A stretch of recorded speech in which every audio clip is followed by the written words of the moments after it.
শুরু হয়েছে ঢাকা বিশ্ববিদ্যালয় কেন্দ্রীয় ছাত্র সংসদ, ডাকসু ও হল সংসদ নির্বাচনের মনোনয়ন ফর্ম বিতরণ। সিনেট ভবনে চিফ রিটার্নিং কর্মকর্তা কার্যালয় থেকে মনোনয়নপত্র সংগ্রহ করছেন শিক্ষার্থীরা। বিশ্ববিদ্যালয় কর্তৃপক্ষ জানিয়েছেন, মনোনয়ন ফর্ম সংগ্রহ ও জমাদানের সময় কোনো মিছিল বা শোভাযাত্রা করা যাবে না এবং প্রার্থী 5 জনের বেশি সমর্থক সঙ্গে আনতে পারবেন না। মনির হোসেন তপুর রিপোর্ট। বহুল প্রত্যাশিত ডাকসু ও হল সংসদ নির্বাচন অনুষ্ঠিত হতে যাচ্ছে।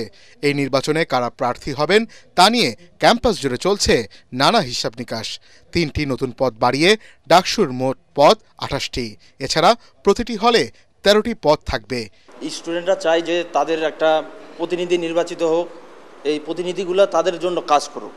দীর্ঘদিন পরে আবার একটা আমাদের ডাকসু নির্বাচন পেতে যাচ্ছি ছাত্রদের অধিকার আদায়ের জন্য। বিশ্ববিদ্যালয়কে একটি আধুনিক জ্ঞান চর্চার কেন্দ্র এবং নিরাপদ বিশ্ববিদ্যালয় গড়ে তোলার যে প্রত্যয় আছে, সেই প্রত্যয় নিয়ে আমি ঢাকা বিশ্ববিদ্যালয় কেন্দ্রীয় ছাত্র সংসদ ডাকসুতে সদস্যপদে নির্বাচন করার ইচ্ছা পোষণ করছি।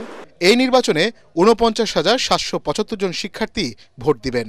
বিশ্ববিদ্যালয় সিন্ডিকেট সভার সিদ্ধান্ত অনুযায়ী জুলাই আন্দোলনে সহিংসতার সাথে জড়িত থাকার অভিযোগে সাময়িক বহিষ্কৃত ১২৮ জন এবং ছাত্র হত্যা মামলার এজাহার নামীয় আসামিদের ভোটার তালিকা থেকে বাদ দেওয়া হয়েছে।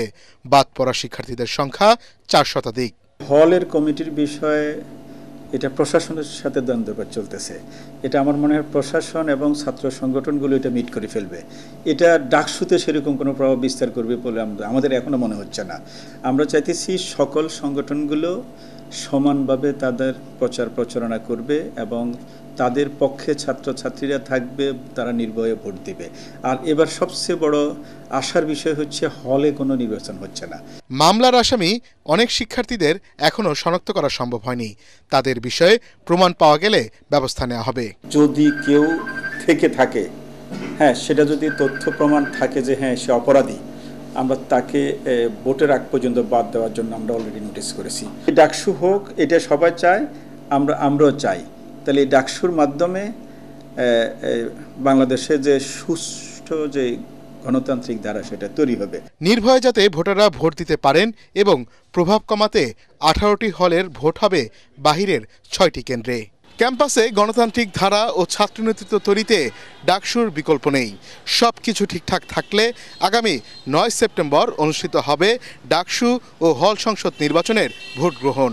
মনির হোসেন তপু, এটিএন বাংলা, ঢাকা।